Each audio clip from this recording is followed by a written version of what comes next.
लोग जो वर्सेस कर रहे हैं वो जो chapter verse number 54 the qualities of liberated soul, जीवन मुक्ता, तो उसके बारे में हमने चर्चा की थी। तो 54 में पूछा था क्या भास, और जनरल सिस्टम सिम्टम्स, फिर किम प्रभाषित, मतलब how does it speak, speak का मतलब क्या है, जब उनको कोई अच्छा या बुरा बोलता है तो वो बाहर से अंदर से क्या बोलेगा, वो उसके यहाँ बताया है। फिर किम आसिता, हाउ डज सिट, मतलब वो कैसे अपनी इंद्रियों को काबू में करता है जब कोई सेंस ऑब्जेक्ट उसको सताता है, और उसको जो अपने कार्य से रोकता है तब किस तरह वो रिएक्ट करता है। और किम वजिदा मतलब वो कैसे चलता है, मतलब सेंस ऑब्जेक्ट के बीच में कैसे चलता है। तो ये क्वेश्चन के आंसर हमें ढूंढने थे। तो इसमें से हम अभी तीसरा जो क्वेश्चन है कैसे बैठेगा, तो उसके बारे में चर्चा कर रहे थे, और उसमें भी वर्स नंबर 62 पे हम चर्चा करने वाले हैं। तो ये 62 जो वर्स है 62 63 वो स्टेजेस बताते हैं कैसे एक व्यक्ति जो है बिकॉज ऑफ इरेगुलेटेड सेंसेस या बराबर सेंसेस को कंट्रोल नहीं कर पाता है, और किस सीक्वेंस में उसका पतन होता है कोई चीज से या वो चीज नहीं कर पाता, उसके बारे में अभी वो बताने वाले। तो let us take verse number 62।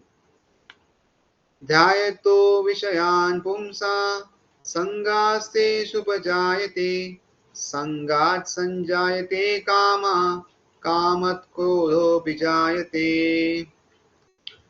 While contemplating the object of the senses, a person develops attachment for them, and from such attachment, lust develops, and from lust, anger arises.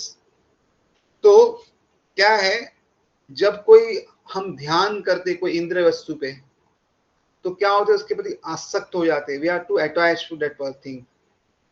And we have seen, हमने बहुत बार देखा है कोई चीज पे हम बहुत ध्यान करते हैं तो क्या होता है, फिर हमें उस चीज से अपनापन लगता है और हमसे अटैच हो जाते हैं, और उसके बाद क्या होता है, अटैचमेंट में डिजायर डेवलप होती है कि ये मेरा है, मुझे चाहिए।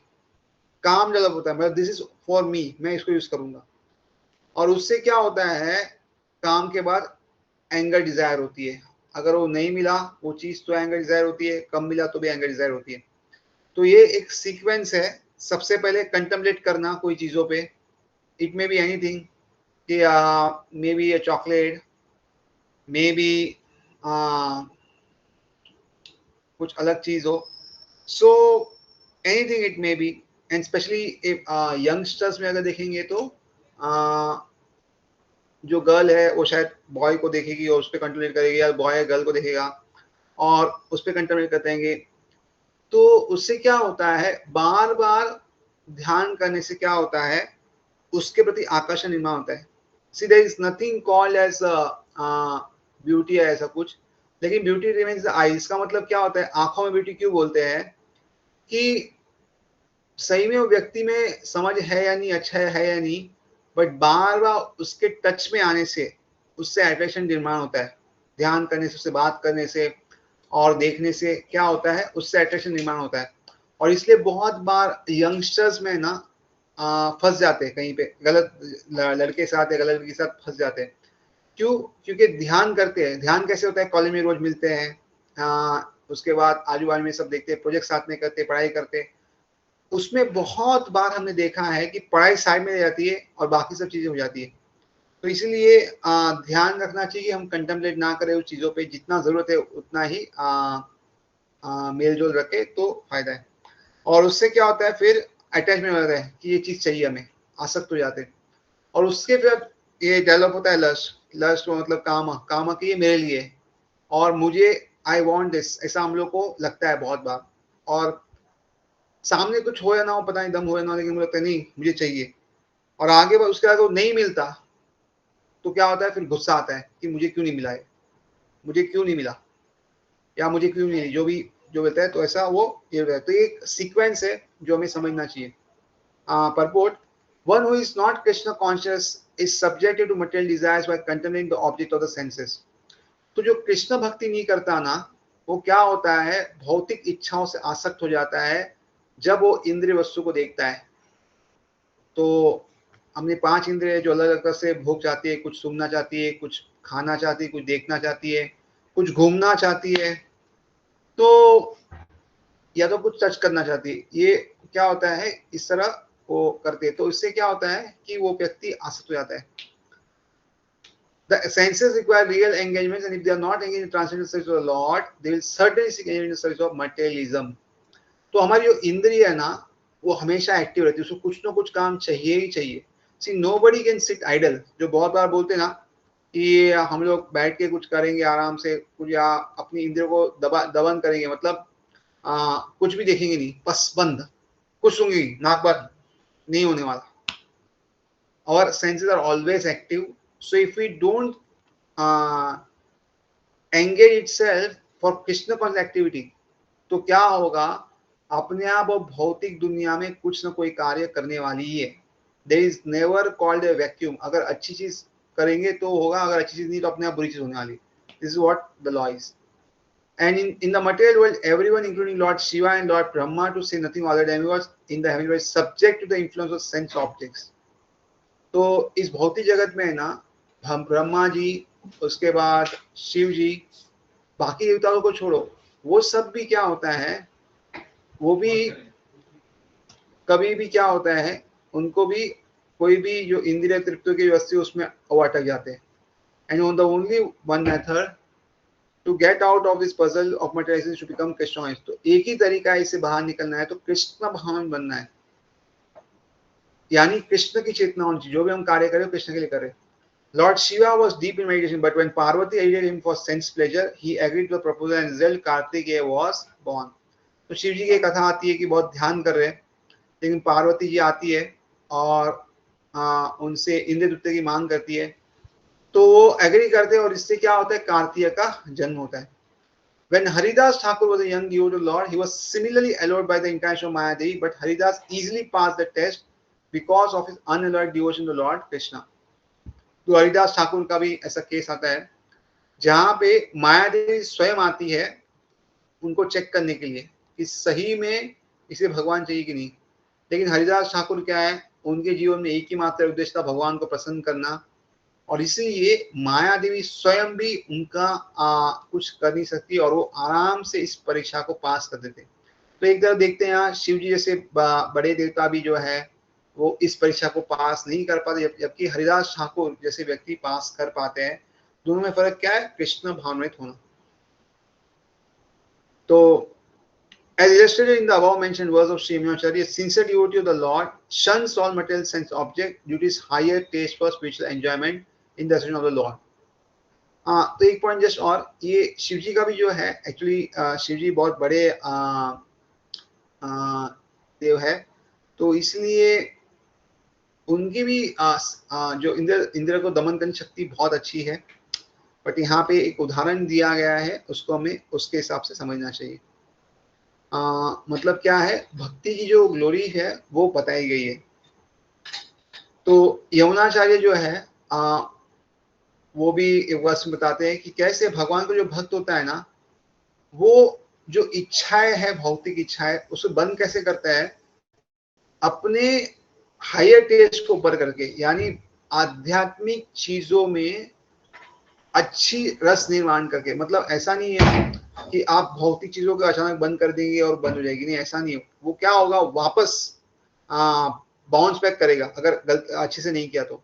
जैसे बहुत लोगों को विड्रॉल सिम्टम्स होते हैं अगर कुछ बंद किया तो बेस्ट तरीका क्या होता है, धीरे धीरे उस चीज को कृष्णाइज कर दो और धीरे धीरे गलत चीज को बंद करके उसकी जगह उस एक्टिविटी को रिप्लेस करके कृष्ण कॉन्शियस एक्टिविटी करेंगे, तो इसका सॉल्यूशन है। The only solution we should get higher taste से। अगर हमको लो टेस्ट को छोड़ना है, कोई चीज है इसको बंद करना है, जैसे किसी को सिगरेट बंद करनी या अल्कोहल बंद करना है, तो at least you should get some things जिसमें हायर टेस्ट हो। ऐसी चीज जिसका टेस्ट जब वो ले तो सिगरेट और अल्कोहल भूल जाए। तो उसी तरह भक्तों को भी क्या है, भक्ति में अगर हायर टेस्ट नहीं मिलेगा ना, तो फिर वो बार बार नीचे अटकने का चांस है। तो इसलिए हमें स्ट्राइव करना चाहिए, we get higher taste in chanting, in reading, in association with devotees, फिर धाम जाना, अलग अलग जगह पे मंदिर में जाना, इसमें हमें स्पेशल इंटरेस्ट डेवलप करना चाहिए, ताकि धीरे धीरे क्या होगा, हम उसी तरफ आगे बढ़ेंगे और हमें हायर टेस्ट मिलते रहेगा। That is the secret of success. यही एक राज है। हमें अगर इसमें सक्सेस होना है, उन्नति प्राप्त करनी है। तो one who is not therefore Krishna conscious, however powerful he may be in controlling the senses by artificial repression, is surely ultimately to fail. तो अगर कोई कृष्ण में नहीं है ना, तो कितना भी दिखावा करे इंद्रियों को दमन करने का मतलब गलत तरीके से या आर्टिफिशियल ढंग से, लेकिन क्या होगा, अंत में उसकी हार होगी। For the slightest thought of sense will aid him to gratify his desires. क्योंकि थोड़ा भी अगर विचार भी आ गया कि मुझे इंद्रिय तृप्ति करनी है, तो क्या होगा, उससे उसकी जो इंद्रिय को तृप्ति करने की इच्छा जो है वो जागृत हो जाएगी। तो इतना आसान नहीं है, ये बहुत मुश्किल, लेकिन कृष्ण भाव में होने से ये आसान हो जाता है। और आगे क्या होगा, अगर समझो गुस्सा अराइज हो, तो गुस्से से आगे क्या होगा, ये 36 श्लोक में बताया। मतलब 62वां और 63वां श्लोक इंटरकनेक्टेड है। ऊपर हमने श्लोक में क्या देखा कि जब कोई इंद्रिय तृप्ति वस्तु पर ध्यान केंद्रित करता है सेंस ऑब्जेक्ट्स के ऊपर, तो उससे एक अलग तरीके से राग उत्पन्न होता है, संग यानी उसे अटैचमेंट होता है। अटैचमेंट से क्या होता है, उसके अंदर काम निर्माण होता है कि ये मुझे चाहिए, और अगर वो नहीं मिला या कुछ कम मिला तो क्रोध निर्माण होता है, लस्ट एंगर डेवलप्स। तो आगे क्रोध से क्या होता है इस श्लोक में बताया, क्रोधात् भवति सम्मोह, सम्मोहात् स्मृति विभ्रमा, स्मृति भ्रंशात् बुद्धिनाशो, बुद्धिनाशात् प्रणश्यति। From anger, complete delusion arises, and from delusion, bewilderment of memory. When memory is bewildered, intelligence is lost, and when intelligence is lost, one falls again to material pool. तो गुस्से से क्या होता है, इल्यूजन निर्माण होता है, या सम्मोहन निर्माण होता है, जो जैसा है वैसा होता नहीं है, दिखता नहीं है। और उससे क्या होता है, जो बुद्धि है, स्मृति, उसका नाश होता है। और मेमोरी bewildered, इंटेलिजेंस लॉस्ट। सो जब मेमोरी खत्म हो जाता है तो बुद्धि का नाश हो जाता है। तो ये दोनों में क्या फर्क है, one is called intelligence, one is called memory. तो मेमोरी का मतलब है जिससे हम स्मृति बोलते हैं, स्मृति, याद रखने की शक्ति।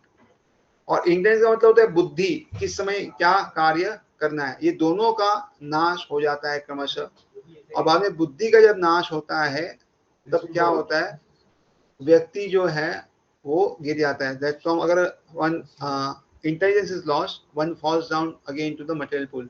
तो इस तरह ये 62-63 वर्ष में बताया गया है कैसा जो व्यक्ति है वो इस तरह वापस भौतिक आसक्तियों में गिर जाता है। And it is the only way is to develop spiritual consciousness. So let us read the purport. Shri Rupa Goswami has given us this direction. तो रूप गोस्वामी कहते प्रपंचति कथय बुद्ध्या हरि संबंधी वस्तुता मुमुक्षु भी परित्यागो वैराग्यम Phalgu कथयते. So by development of Krishna consciousness, one can know that everything has its true sense in the service of the Lord. जब हम कृष्ण भावनित हो जाते हैं तभी हमें समझ में आता है कि हर चीज जो है वो हमें भगवान के लिए ही इस्तेमाल करनी चाहिए, और उसी वस्तु का भी क्या है, उसको पूरा फूल इसका फल मिलता है। जैसे हम फल और फूल ऑफर करते हैं, तो जनरली क्या होता है, जो भी हम फूल ऑफर करते हैं भगवान को, फल ऑफर करते हैं, जिस पेड़ से ऑफर करते हैं उस पेड़ को अज्ञात सुकृति डेवलप होती है, और अगले जन्म में उसको शायद मनुष्य जन्म या हायर जन्म मिलता है, जिससे वो कृष्ण में आगे बढ़ सके या भक्ति आगे कर सकते हैं। तो इसीलिए हर चीज को अगर कृष्ण को लगाए, कृष्ण की भावना में लगाए, तो क्या होगा, उसका सही में उपयोग हुआ ये जानना चाहिए। Those who are without knowledge of Krishna consciousness artificially try to avoid material objects, and as a result, although they desire liberation from material bondage, they do not attain to the perfect stage of renunciation. तो जिसको ये ज्ञान नहीं है कृष्ण भावनित का, वो क्या होते, आर्टिफिशियली, मतलब क्या है, नेचुरली नहीं कर रहे, but artificially try to avoid material objects. तो अनदेखा करेंगे, ये करेंगे, वो करेंगे, लेकिन उससे क्या होता है, उनको चाहिए कि वो लिबरेट हो जाए, मुक्त हो जाए इससे, मटेरियल बॉन्डेज से, लेकिन वो ऐसे विरक्त नहीं हो सकते। जिस तरह समझो कोई व्यक्ति है, उसे चाहिए कि पतला होना है, और अगर वो बार बार ध्यान देगा मैं मोटा नहीं होगा, मोटा नहीं होगा, मोटा नहीं होगा, इस तरह का कोई मेडिटेट करता है, तो क्या होगा, वो मोटा हो जाएगा, वो पतला नहीं होगा। तो इसीलिए अगर आर्टिफिशियल तरीके से कुछ रिप्रेस करने की कोशिश की ना तो बाउंस बैक होता है। The only way is to do it by Krishna conscious method. तो धीरे धीरे उसे करना चाहिए, तो ही वो बाउंस बैक होने का चांस नहीं है। That so called intention is called phalgu और लेस इम्पोर्टेंट। तो ऐसा जो वैराग्य है वो दिखावे का है और ज्यादा काम का नहीं। On the other hand a person in Krishna conscious knows how to use everything the service of the Lord. लेकिन जो कृष्ण भावनात्मक व्यक्ति होता है ना, उसको पता है कि कैसे सबको कृष्ण की सेवा में लगा सकते हैं। Therefore he does not become a victim of material consciousness। तो इस तरह क्या है, वो कभी भी भौतिक चेतना का शिकार नहीं बनता। फॉर एग्जाम्पल, फॉर इमर्टेलिस्ट लॉर्ड और absolute being impersonally cannot eat। तो उदाहरण दिया है कि कोई जो व्यक्ति मायावादी होता है, जो भगवान के जो गुण है या भगवान का जो अलग अलग अंग है उस पर भरोसा नहीं करता और कहता है कि भगवान जो है ब्रह्मन है, तो ऐसा व्यक्ति जो है वो क्या सोचता है कि भगवान खाते नहीं है। Whereas impulses try to avoid good eatables, a devotee knows that Krishna is supreme enjoyer and he eats all that is offered to him in devotion। तो इस तरह क्या है, वो व्यक्ति भी उसको अच्छा लगता है कुछ खाना, लेकिन उसका त्याग करता है। वो बोलते हैं कि ये खा नहीं सकते, ये नहीं खा सकते। तो इस तरह अच्छा जो खान पान है वो व्यक्ति खाता नहीं है। लेकिन भक्त क्या करता है, वो समझता है कृष्ण के लिए सब कुछ बनाया है, कृष्ण इसके मालिक है, कृष्ण इसके भोक्ता है। तो इसलिए वो क्या करते हैं, सब कुछ जो भी वो खाते हैं वो पहले भगवान को अर्पण करते थे भक्ति भाव से। और जब भगवान को ऐसे ऑफर करते हैं कुछ भक्ति भाव से, तो क्या होता है, जो भक्त है उसके रेमनेंट्स यानी उसका जो महा है वो लेते हैं, उसको प्रसादम कहते हैं। तो इस तरह क्या हुआ, भक्त ने क्या किया, सब कुछ भगवान को अर्पण किया और फिर लिया, तो इससे सब प्रसाद बन गया। और इसलिए हर कुछ जो भी चीजें हैं उसको आध्यात्मिक चेतना हो गई। And there is no danger of fall. तो इस तरह वो व्यक्ति कभी वापिस चक्रव्यूह में नहीं गिरेगा, वापस भौतिक मायाजाल में नहीं गिरेगा। The devotee takes prasadam in Krishna conscious where the non devotee rejects his material. तो भक्त जो होता है वो प्रसाद खाता है कृष्ण में, लेकिन जो नॉन अभक्त होते हैं वो क्या होता है, इसको सोचते हैं भौतिक है, ये नहीं चाहिए। The impersonal therefore cannot enjoy life due to this artificial renunciation. तो मायावाद जो रहते हैं वो क्या करते हैं, वो आनंद नहीं ले पाते जीवन का। क्यों? क्योंकि वो आर्टिफिशियल तरीके से या कृत्रिम तरीके से उसको दबाने की कोशिश करता है और विरक्त बनने की कोशिश करता है। And for this reason a slight agitation of the mind pulls him down again the pool of material existence. तो इससे क्या होता है, अगर कुछ स्लाइट भी, कोई भी जरा भी यहाँ उसको माइंड को एजिटेट किया तो क्या होगा, वो वापस इस भौतिक जो पूल है उसमें गिर जाएगा, भौतिक जगत के इस अलग चीजों में वापस कार्य करना चालू करेगा। It is said that such a pool, even though rising up to the point of liberation, falls down again due to is not having support in devotional ways। तो ऐसा जो सोल है, सच ए सोल, ये जो आत्मा है, ये अगर आगे भी ऊपर पर बढ़ता गया, यहाँ तक कि वो मुक्त अवस्था तक भी अगर आ गया ना, फिर भी वो वापस आएगा। क्यों? क्योंकि उसको भक्ति का कोई भी सपोर्ट नहीं है। इसलिए देखो, अगर भक्ति का आपको नीचे सपोर्ट या बल नहीं मिले तो आप बहुत मुक्त भी नहीं हो सकते। तो ये हमें देखा कैसे 66 वर्ष में कि जब हम इंद्रियों के ऊपर कंटेम्पलेट करते, ध्यान करते, तो क्या होता है, उसके प्रति आसक्ति होती है, आसक्ति से काम निर्माण होता है, काम से गुस्सा आता है, गुस्सा से क्या होता है, डिल्यूजन या सम्मोह होता है, और उससे क्या होता है, हमारी स्मृति का नाश होता है, स्मृति से बुद्धि का नाश होता है। जब बुद्धि का नाश होता है तो व्यक्ति वापस भौतिक कार्यकलापों में गिर जाता है। तो ये हमने 63 और 63 में देखा। तो उसके बाद 64 वर्ष देखेंगे कैसे हम कृपा प्राप्त कर सकते हैं। राग द्वेष विमुक्तैस्तु विषयान् इंद्रियश्चरन् आत्मवशेर्विधेयात्मा प्रसादाम् अधिगच्छति। But a person free from all attachment aversion and able to control his senses to regulative principles of freedom can obtain the complete mercy of the Lord। But वो व्यक्ति जो सब आसक्ति और विरक्ति, द्वेष मतलब आसक्ति और द्वेष दोनों से दूर रहता है और अपनी इंद्रियों को काबू में कर सकता है। कैसे? Regulatory principle. यानी रोज नियम पालन करने का, जैसे हम 4 रेगुलर प्रिंसिपल फॉलो करते हैं, तो ये जो रेगुलर प्रिंसिपल है ना, एक्चुअली रेगुलर प्रिंसिपल अगर फॉलो करेंगे तो हम सही में लिबरेट हो जाएंगे, और उसके बाद हमें क्या होगा, भगवान की कृपा प्राप्त होगी। बहुत लोग ये कहते हैं कि हम लोग को एंजॉय करना चाहिए, ये रेगुलर प्रिंसिपल क्यों फॉलो करना चाहिए, सब बहुत से प्रश्न आते हैं।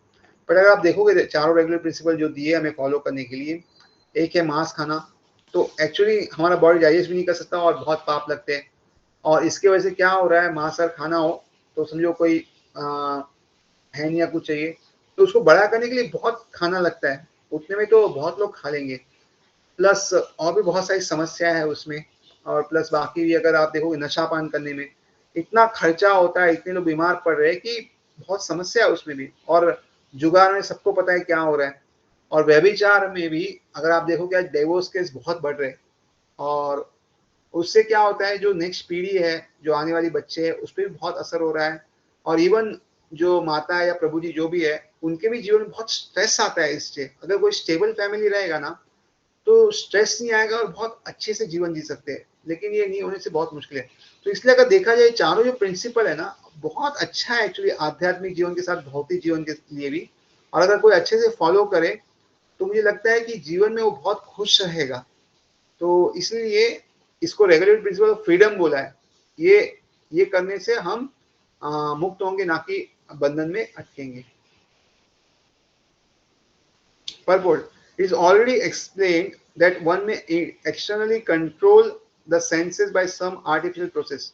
So, but unless the senses are engaged in transcendental loving service of the Lord, there is every chance of fall. तो ये पहले ही बताया गया है कि हम बाहर से ना अपनी इंद्रियों को काबू कर सकते हैं कोई आर्टिफिशियल तरीके से, ये नहीं करना, ये नहीं करना, बंद करना है, सब बहुत कुछ कर सकते हैं, लेकिन क्या होता है, जब तक इंद्रियों को दबाने के बाद उसको सही कार्य में लगाया ना जाए भगवान की भक्ति में, तो क्या है, हर एक ऐसा मौका है कि जब वो गिर सकता है, वापस वो अपनी पुरानी आदतों में लग सकता है, और इसको हम विड्रॉल सिम्टम बोलते हैं, या बहुत बार बहुत लोग कुछ नशा छोड़ देते हैं, जैसे हमने भी देखा है बहुत बार कोई सिगरेट छोड़ दिया, बीड़ी छोड़ दी, लेकिन क्या होता है, स्पेशली दारू छोड़ने के बाद 2-3 महीने वो क्या बोलते हैं रिहैब सेंटर में रहते, बहुत कुछ है, लेकिन एक हायर टेस्ट ना मिलने की वजह से, या कोई भक्ति या कृष्ण ना मिलने से क्या होता है, कुछ जनों के बाद वापस रिलैप्स होता है और फिर से वो दारू पीना, सिगरेट पीना चालू कर देते हैं, फिर से आता है रिहैब में, फिर वापस आता है। तो ऐसे में बहुत लोगों को बारे में सुना है, देखा है कि जो बार बार जाके आते हैं, क्यों, क्योंकि कृष्ण भाव में उसमें नहीं है, उसको भक्ति नहीं मिली,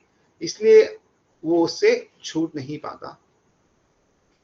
Although the person in full Krishna consciousness may apparently be on the sensual plane, because of being Krishna conscious, he has no attachment to sexual activities. तो कभी कभी कृष्ण भक्त जो व्यक्ति है वो दिखता है कि कैसे वो इंद्रियों का आनंद ले ले, लेकिन समझना चाहिए क्योंकि वो कृष्ण भक्त में लीन है, इसलिए वो आसक्त नहीं है ऐसे इंद्रिय के अलग जो एक्टिविटीज होती है उससे। The Krishna conscious person is concerned only with the satisfaction of Krishna and nothing else. तो कृष्ण भावन व्यक्ति क्या है, उसका एक ही उद्देश्य है, कैसे मैं भगवान कृष्ण को पसंद करूं, और उसका और कोई उद्देश्य नहीं है। Therefore he is transcendental to all attachment and detachment. और इसलिए वो सारा राग और द्वेष से आसक्त है, उसको कुछ ज्यादा फर्क नहीं पड़ता, वो दोनों से विरक्त है, उसका एक ही चेतना है, कृष्ण भावनी चेतना है। If Krishna wants, the devotee can do anything which is ordinary undesirable, and if Krishna does not want, he shall not do that which he would ordinarily done for his own satisfaction. तो अगर कृष्ण की चाहते ना कुछ, तो भक्त क्या है, साधारण तरीके से नहीं करता, लेकिन कृष्ण को चाहिए तो करेगा, और अगर कृष्ण को नहीं चाहिए तो साधारण तरीके से वो कोई चीज करने वाला होगा खुद की इंद्रिय की तृप्ति के लिए या खुद की संतुष्टि के लिए भी, लेकिन फिर भी वो कार्य नहीं करेगा अगर भगवान उससे नहीं चाहते। Therefore to act or not to act is within his control. तो कार्य करना है कि नहीं ये उसके कंट्रोल में, उसके अधीन है। Because he acts only under direction of Krishna, क्योंकि वो खाली कृष्ण के मार्गदर्शन पे कार्य करता है। This consciousness is the causeless mercy of the Lord. ये जो चेतना है ये भगवान कृपा है, which a devotee can achieve in spite of being attached to sensual platform. तो ये जो चेतना है ये भगवान कृपा से मिलती है, जिसको भक्त प्राप्त कर सकते हैं, भले ही वो अभी आसक्त हो कुछ कुछ इंद्रियों के प्रति या कुछ कुछ आनंद प्रति। देखो कितना अच्छा बताया, अगर कोई कृष्ण भक्ति करता है ना, और कभी कभी थोड़ी आनंद की आसक्ति भी हो, तो धीरे धीरे वो क्या होगा, उससे बाहर आ जाएगा। मतलब ऐसा नहीं कि भक्ति करने के लिए कोई पहले शुद्ध बने फिर भक्ति चालू करेगा, नहीं, जहां पे भी हो, जहां से भी हो, उसको भक्ति चालू करनी चाहिए। अकामो सर्व कामो वा मोक्ष कामो उदारदि तीव्र न भक्ति योगेना यजंत पुरुषापमा। तो किसको अगर मोक्ष की कामना है, किसको कुछ भी कामना नहीं है, किसको बहुत सारी कामना है, या कोई भी व्यक्ति हो, अगर वो भगवान की भक्ति करता है तो उसका जो लाइफ है वो सक्सेसफुल आराम से हो जाएगा। तो आगे, तो इस तरह कोई ऊपर जैसे लिखा है संतुष्ट हो, जैसे यहाँ पे, और उसको पूर्ण भगवान की कृपा प्राप्त हुई हो, तो क्या होगा, आगे लिखा है, प्रसादे सर्व दुखानां हानिरसोपजायते प्रसन्ना चेतसो याशु बुद्धि पर्यवतिष्ठते। For one thus satisfied in Krishna consciousness, the threefold miseries of material existence exist no longer, and in such satisfied consciousness, one intelligence is soon well established. तो पिछले हमने देखा कैसे बुद्धि का नाश होता है, और इसमें बताया है कैसे जो बुद्धि है वो एकदम दृढ़ होती है। तो जो भक्ति में खुश रहता है उसके लिए आदि भौतिक, आदि दैविक और आदि आत्मिक, ये जो अलग विपदाएं है या मिजरीज है, वो आगे रहती नहीं है। और ऐसी चेतना में उसकी जो बुद्धि है वो बहुत जल्दी ही इस्टेब्लिश हो जाती है, या वो व्यक्ति जो है बहुत जल्दी ही स्थिर हो जाता है। फिर वर्स नंबर 66 देखेंगे, नास्ति बुद्धिर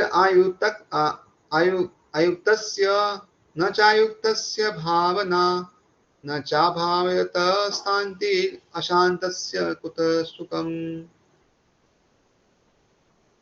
One who is not connected with the Supreme in Krishna consciousness can have neither transcendental intelligence nor a steady mind, without which there is no possibility of peace, and how can there be any happiness without peace? तो जो व्यक्ति भगवान से जुड़ता नहीं है उसे क्या है, बुद्धि, आध्यात्मिक मुक्ति नहीं मिलती, और जो उसका मन है वो स्थिर नहीं होता। और अगर मन स्थिर नहीं है और आध्यात्मिक बुद्धि नहीं है तो उसके जीवन में शांति कोई अपेक्षा नहीं है। और अगर शांति नहीं है तो फिर खुशी का प्रश्न का है, और खुशी भी नहीं है तो फिर शांति का प्रश्न का है। जो हम बोलते हैं सबके बीच में समान भाव हो, शत्रुता ना हो, ये सब प्रश्न ही नहीं है। इसलिए हमें भक्ति करके बुद्धि को स्थिर करना है, मन को स्थिर करना है, और उसके बाद सही में शांति की प्राप्ति हो सकती है सब जगह। Purport: Unless one is Krishna consciousness, there is no possibility of peace. जब तक सब कृष्ण भाव में नहीं होते शांति की कोई गुंजाइश नहीं है। So it is confirmed in the 5th chapter that when one understands that Krishna is the only enjoyer of all good results of the sacrifice and penance, that he is the proprietor of all universal manifestation, and that he is a real friend of all living entities, then only one can have real peace.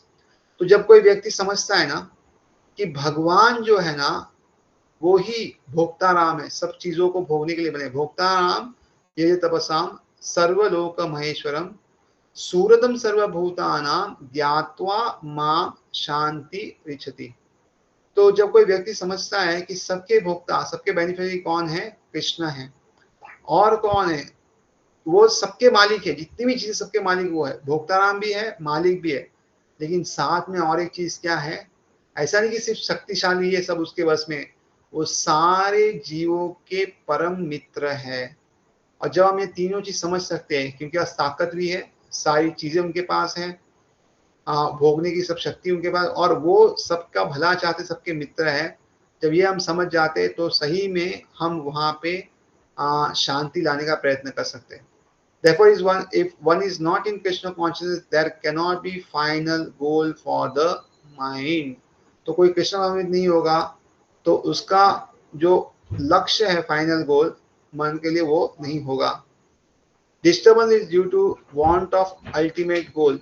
अगर हम देखते हैं कि अलग अलग तरीके से हम डिस्टर्ब होते हैं हमारी चेतना, तो उसका मतलब क्या है, हमारे पास लक्ष्य नहीं है। लक्ष्य ना होने के कारण हम बार बार क्या होते हैं, अलग अलग तरीके से हमारा मन और ये विचलित होते रहता है। And when one is certain that Krishna is enjoy property in front of everyone and everything, then one can with a steady mind bring about peace. तो जब कोई समझता है कृष्ण भोक्ता है, सबके मालिक वही है और सबके दोस्त भी वही है, ये सब समझता है ना, तो क्या होता है, इसका मन स्थिर हो जाता है और फिर वहां से शांति मिलती है। Therefore, one who is engaged without a relationship with Krishna is certainly always in distress and is without peace. तो जो भगवान से रिश्ता नहीं बनाता वो हमेशा कोई ना कोई चिंता में रहता है और शांति तो दूर की बात है। However much he may make a show of peace and spiritual advancement in life, भले वो कितना भी बोले कि मैं खुश हूँ, मैं बहुत शांत हूँ, और बोले कि मैं बहुत आगे उन्नति कर रहा हूँ, Krishna consciousness is self manifested peaceful condition which can be achieved only in relation with Krishna. तो कृष्णा भावनिक व्यक्ति जो है ना, वो अपने आप में ही क्या है, एक शांति वाली चीज है जो भगवान से रिश्ते में ही आ सकता है। ये बहुत जरूरी है समझना, इस दुनिया में ना जो भी भगवान का भक्त नहीं है, अगर आप सही में देखो वो खुश नहीं होगा। ये हमें दृढ़ता से समझना चाहिए और मानना चाहिए। भले वो बाहर से कितना भी स्माइल करे, कितना भी सेल्फी करे, कुछ भी करे, जो भगवान का, कृष्ण का भक्त नहीं है या विष्णु जो भी भगवान के होता, अगर वो भक्त नहीं है उसका कभी खुश नहीं हो सकता, कभी खुश नहीं हो सकता। तो इसलिए कभी दिखावे पे जाना नहीं चाहिए, कभी देखना चाहिए ये तो यहाँ घूम रहा है, ये कर रहा है, वो कर रहा है, ये कर रहा है, वो कर रहा है।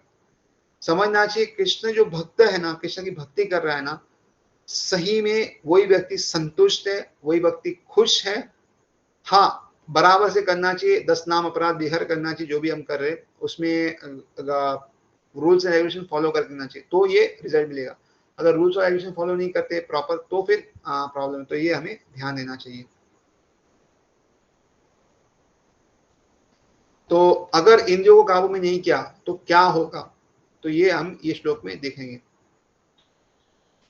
इंद्रियाणाम ही चरताम यन्मनो विधीयते तदास्य हरति प्रज्ञां वायुर्नावम इवाम्भसि।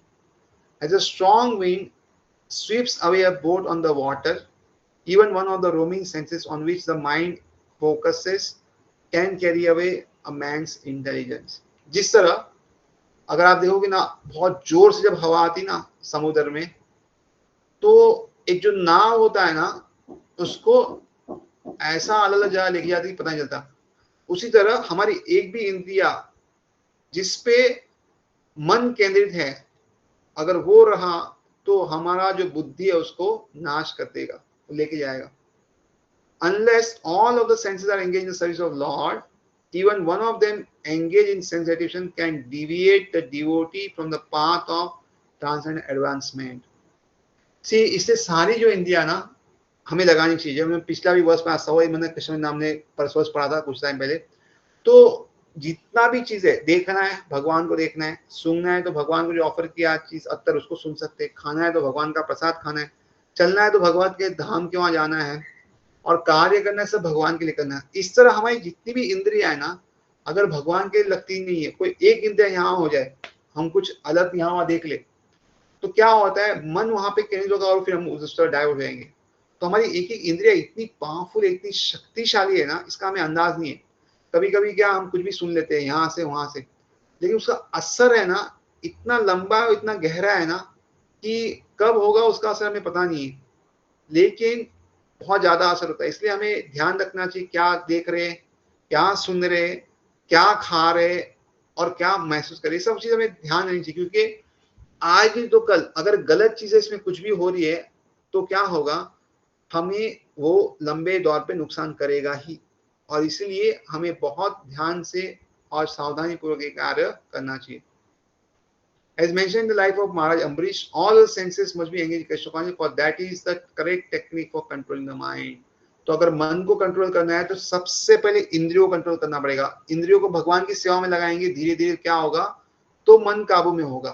तो ये बहुत इंपॉर्टेंट चीज नोट करना है। देखो मन जब तक काबू में नहीं होता तब तक हमारा शत्रु है। एक बार मन काबू में हो गया, भगवान की भक्ति में लग गया, फिर हमारा सबसे बड़ा मित्र है। तो इसलिए मन पे कार्य करने के लिए इंद्रियों को सबसे पहले संयम में लाके कार्य करना चाहिए। तो आगे क्या होता है अगर इंद्रियों काबू में किया तो, तस्माद्यस्य महाबाहो निगृतानि सर्वशः इंद्रियाणि इंद्रियार्थेभ्यः तस्य प्रज्ञा प्रतिष्ठिता।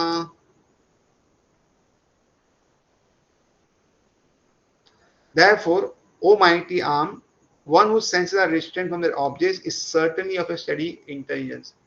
तो लाना नहीं है दोनों को साथ में, एक सेंस ऑब्जेक्ट्स और सेंसेस, ये दोनों को दूर रखना है, ये मेन चीज है।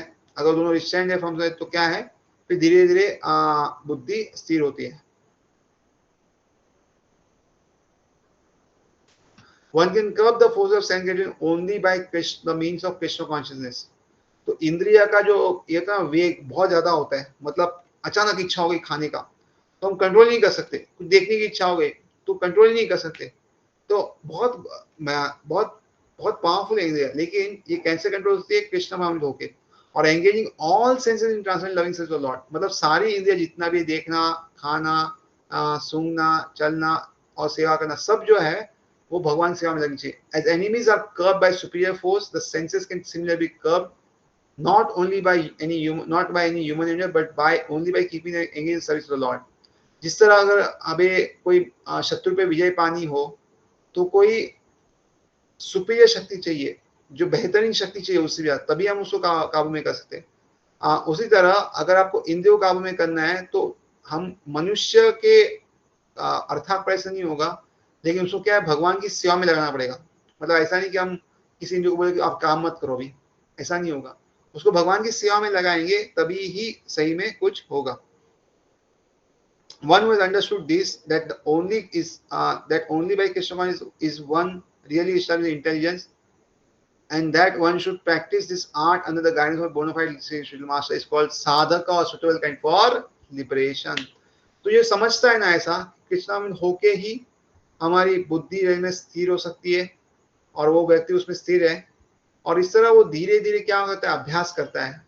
किसके साथ अभ्यास करता है, कोई गुरु या कोई बेनिफिट उसके गाइडेंस में रह के। देखो ये बहुत इंपॉर्टेंट है कि भक्तिमय कार्य जो भी हम करते हैं ना, किसी के गाइडेंस में करेंगे तो बहुत अच्छा है।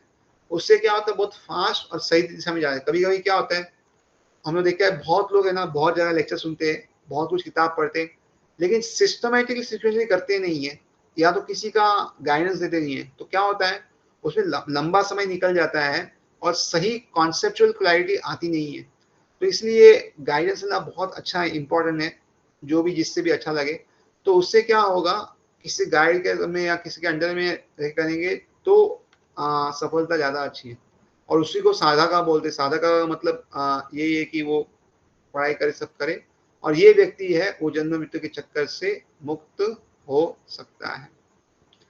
तो आगे ये श्लोक में बताया कि कैसे दिन और रात में क्या फर्क है, किसके लिए वो दिन है, किसके लिए वो रात है। या निशा सर्वभूतानां तस्यां जागृति संयमी, यस्यां जागृति भूतानि सा निशा पश्यतो मुने। What is night for all beings is a time of awakening for the self-control, and the time of awakening for the beings, all beings, is night for the introspective stage. तो जो चीज रात होती है सबके लिए, जो व्यक्ति सेल्फ कंट्रोल है, जो संयमी व्यक्ति है, उसके लिए वो उठने का समय है। और जो उसका बाकी लोग का जो उठने का समय है, वो उस जो इंट्रोस्पेक्टिव स्टेज या सेल्फ कंट्रोल व्यक्ति, संयमी व्यक्ति है, उसके लिए वो रात का काम करती है। तो बाकी लोग के लिए रात, संयमी के लिए दिन, और संयमी के लिए जो दिन है बाकी लोग के लिए वो रात है।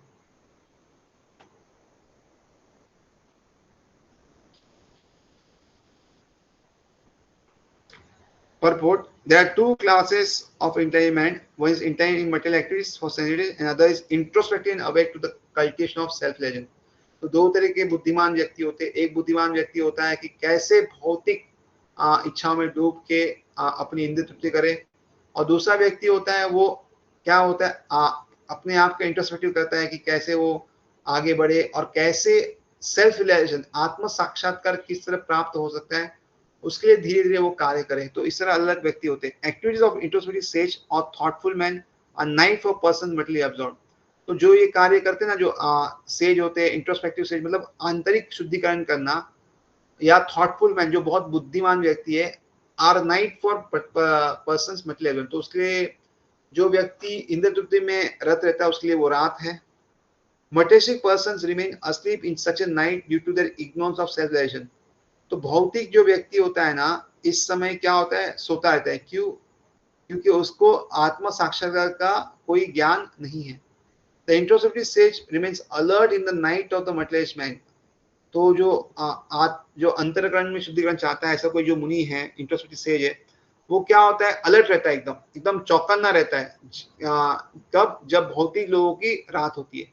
The sage feels transcendental pleasure in the gradual advancement of spiritual culture। तो ये जो व्यक्ति है उसको क्या है, आध्यात्मिक स्तर पे आनंद की प्राप्ति होती है जब वो आध्यात्मिक चीजों में आगे बढ़ता है।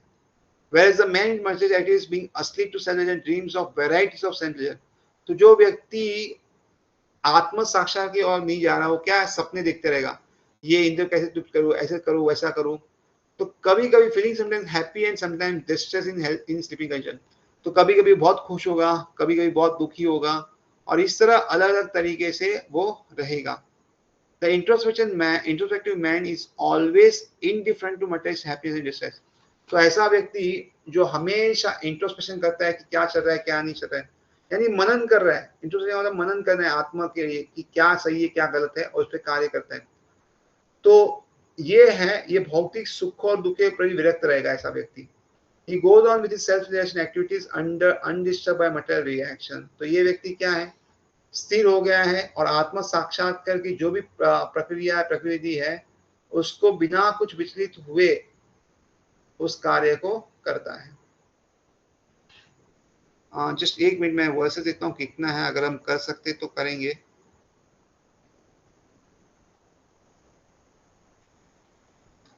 आई थिंक 3 वर्स है। I think we can do this today. Let's see. So verse number 70 जो है वो कहते हैं कि किस तरह डिजायर्स तो बहुत आती रहेगी, लेकिन किस तरह हमें स्थिर रहना है, उसमें बहुत अच्छा एग्जाम्पल दिया है, हम लोग उसको देखेंगे। अपूर्यमानामचलापतिष्ठं समुद्रमापा प्रविशन्ति यद्वत् तद्वत् कामयं प्रविशन्ति सर्वे स शान्तिमाप्नोति न कामकामी। A person who is not disturbed by the incessant flow of desires that enter like rivers into the ocean, which is ever being filled but is always still, can alone achieve peace, and not the man who strives to satisfy the desires। तो क्या उदाहरण दिया, देखो कितना सुंदर उदाहरण दिया है यहाँ पे। A person is not disturbed by the incessant flow of desires। मतलब क्या है, उस व्यक्ति के मन में बहुत सारी इच्छाएं उत्पन्न हो रही, एक के बाद एक, ये करेंगे, गाड़ी लेंगे, बंगला लेंगे, ये करेंगे, वो ऐसी बहुत सारी इच्छाएं उसके मन में है। कैसे? जिस तरह जो समुद्र है उसमें नदियां मिलती है, नदियां आप देखोगे ना, अपना कितना नदियों का पानी समुद्र में मिलता रहता है, लेकिन इतना समुद्र में पानी मिलने के बाद भी अगर आप देखो इतने सालों से पानी आ रहा है समुद्र में, फिर भी वो स्थिर है। ऐसा नहीं कि इतना भर गया कि पूरी सृष्टि को डुबा दिया, ऐसा नहीं होता। तो कितना भी पानी डालने के बाद भी ना वो हमेशा स्थिर रहता है। और इसीलिए उसी तरह जो व्यक्ति के अंदर बहुत सारी इच्छाएं आए फिर भी वो स्थिर रहता है ना, वो व्यक्ति को शांति मिलती है। ना कि वो व्यक्ति के लिए जो उस सारी इच्छाओं को पूर्ण करने के लिए कार्य करता रहता है। मतलब क्या है, वो उस इच्छा को जो पूर्ण करने के लिए कार्य करता है, वो व्यक्ति कभी खुश नहीं रहता। क्योंकि देखो जो हमारे नीड है ना, नीड जो हमें जरूरत है, वो चीज आराम से मिल जाती है, लेकिन ग्रीड का कोई सॉल्यूशन नहीं है। मतलब ये इच्छा पूरी करेंगे, वो इच्छा पूरी करेंगे, कितना भी हम ट्राई करेंगे ना, उसका कुछ लिमिट ही नहीं है। तो ये हमें समझना चाहिए। Purport: although the vast ocean is always filled with water, it is always, especially during the rainy season, being filled with much more water. तो हम देखते हैं कि समुद्र में बहुत पानी है, लेकिन हम देखते हैं कि बारिश के समय में क्या है, बहुत ज्यादा पानी होता है। But the ocean remains the same. समुद्र लेकिन हमेशा स्थिर रहता है, उतना ही रहता है. It is not agitated, nor does it cross beyond the limit of its brink. तो कभी भी वो आपस में एकदम एजिटेट नहीं होता, कोई उसको हिला नहीं सकता। और क्या है, जो उसका एक सीमा है ना, उसके बाहर कभी वो जाता नहीं है। This is also true of a person fixed in Krishna consciousness. As long as one has material body, the demands of body for संकीर्तन will continue. तो ये कृष्ण व्यक्ति के लिए भी सेम है। जब तक एक भौतिक शरीर है ना, तो इंद्र तृप्ति की जो इच्छाएं हैं बॉडी की, वो चलती ही रहेगी। The devotee, however, is not disturbed by such desires, but because of his fullness. लेकिन अगर समझो कितनी भी इच्छाएं आंखें करे, कितनी भी इच्छाएं कान करे, ये सुनना है, ये देखना है, ये सुनना है, लेकिन जो व्यक्ति संतुष्ट होता है ना कि वाह क्या माला हुआ, क्या जप हुआ, आनंद आ गया, तो उस व्यक्ति को इच्छाएं डिस्टर्ब नहीं करती, बिल्कुल उसको कुछ फर्क नहीं पड़ता। A Krishna man is not in need of anything because the Lord fulfills all his material necessities. तो कृष्ण भाव में जो व्यक्ति होता है ना, उसे कोई भी चीज की जरूरत नहीं है, क्योंकि भगवान जो है ना, वो उनकी सारी भौतिक इच्छाएं को पूरी करते हैं। Therefore he is like the ocean always full in itself. तो ये क्या है, एक समुद्र के जैसा है जो हमेशा अपने आप में संतुष्ट है। Desires may come to him like the waters of the rivers that flow into the ocean. तो इच्छाएं क्या है, जिस तरह नदी जो है ना समुद्र में मिलती है, उसी तरह इच्छाएं आती रहेगी। But he is steady in his activities. लेकिन वो अपने कार्य में संतुष्ट रहेगा। ये अपने कार्य जो भी है उसमें वो करता रहेगा, उसको कुछ ज्यादा फर्क नहीं पड़ता। प्रभु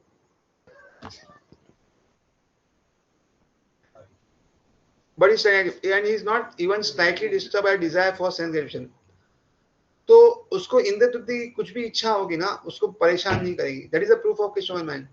तो ये प्रूफ है कृष्ण भक्ति अच्छे से चल रही है। यानी क्या है, हमारे अलग जो भी इच्छाएं चेतनाएं हमें बार बार सताएगी, ये करो, लेकिन व्यक्ति बाहर से एकदम शांत रहेगा, उसको ज्यादा फर्क नहीं पड़ेगा।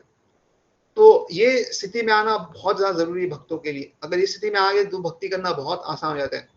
नहीं तो क्या है, मन ये बोला है चलो ये खा लो, ये कर लो, ये कर लो, तो हर एक दो राउंड के बाद मोबाइल देखेंगे, फिर जाके पानी पियेंगे, फिर ये करेंगे, वो करेंगे। So this is not good. लेकिन अगर ये स्टेज है जहाँ पे डिजायर आ रही है लेकिन वो उठता नहीं है, वो करता है अपना, तो कुछ प्रॉब्लम नहीं है। One who has lost all inclination for material sense gratification, although the desires are present. तो इच्छाएं खत्म नहीं हुई है, इच्छाएं अभी भी है, लेकिन वो इच्छा पे कार्य करने की उसकी कोई भी इच्छा नहीं है, वो इच्छा भी खत्म हो गई। तो इच्छा पे कार्य करने की उसकी कोई इच्छा नहीं, लेकिन उसकी अंदर इच्छा है बहुत सारी इंद्र, लेकिन वो उसको पर कार्य नहीं करता। Because he remain satisfied in the transcendent loving service of the Lord, क्योंकि वो संतुष्ट है किसमें, भगवान की सेवा करने में। He can remain steady like the ocean, तो इसलिए क्या है, वो समुद्र के जैसा एकदम स्थिर हो सकता है। And therefore enjoy full peace, और इस तरह वो पूरी शांति का अनुभव कर सकता है। Others however who want to fulfil desires even up to the limit of liberation, what to speak of material success can never attain peace. तो अब बाकी लोग क्या है, अगर अपनी इच्छाएं पूरी करना चाहते हैं, यहाँ तक कि इस जन्म चक्कर से मुक्त होना चाहते हैं, उस बाकी क्या, उसको भी कभी शांति नहीं मिलती। बाकी लोगों का छोड़ दो जो इस दुनिया में बहुत ज्यादा सक्सेस पाना चाहते हैं।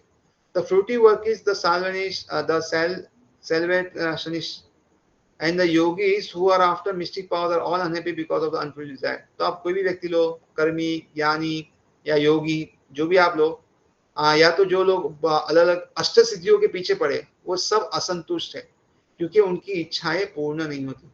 But the person in Krishna consciousness is happy in the service of the Lord and he has no desire to be fulfilled. लेकिन जो भगवान की इस भक्ति में है, वो खुश रहता है भगवान की सेवा करने में, और उसे कोई भी इच्छा नहीं है, अलग इच्छा पूर्ण करने की उसकी कोई इच्छा नहीं है। In fact he does not even desire liberation from the so called material body, तो उसकी ये भी इच्छा नहीं है कि क्या इस भौतिक संसार से मुझे मुक्त कर दो, The devotees of Krishna have no material desires and therefore they are in perfect peace. तो जो भक्त होते हैं भगवान की, उनकी कोई भी भौतिक इच्छाएं नहीं होती और इसलिए वो हमेशा शांत रहते हैं। बहुत इंपॉर्टेंट पॉइंट है, जितनी ज्यादा इच्छा बढ़ाएंगे, जितनी सारी चीजों को बढ़ाएंगे, उतनी ज्यादा शांति कम होगी। और यहाँ पे देखो बहुत बार लिखा है स्टडी स्टडी स्टडी। तो ये स्थिरता जो है ना, जैसे अगर आप देखो ना, ये निशानी है actually, because he can remain study like the ocean. तो ये निशानी है कि हम भक्ति में आगे बढ़े। जैसे कोई माला कर रहा है, अगर स्थिरता आ गई सुला माला करने में, कि रोज सुला माला कर रहे हैं, उसी समय में कर रहा है जब करना चाहिए, कुछ 10-15 मिनट ठीक हो पहुंचे, तो इसका मतलब क्या, स्थिर हो गया हो, तो 16 माला से भी आगे जा सकते हैं। उससे भागवतम पढ़ने में स्थिर हो गया, कोई मंगल आरती जाने में या कोई दूसरी भक्ति ज्ञान करने में स्थिर हो गया। तो स्थिरता बहुत अच्छी निशानी है कि हर हफ्ते प्रोग्राम आ रहे हैं, तो स्थिरता की निशानी है, वो कभी एब्सेंट नहीं होते कोई भी ऑनलाइन ऑफलाइन प्रोग्राम।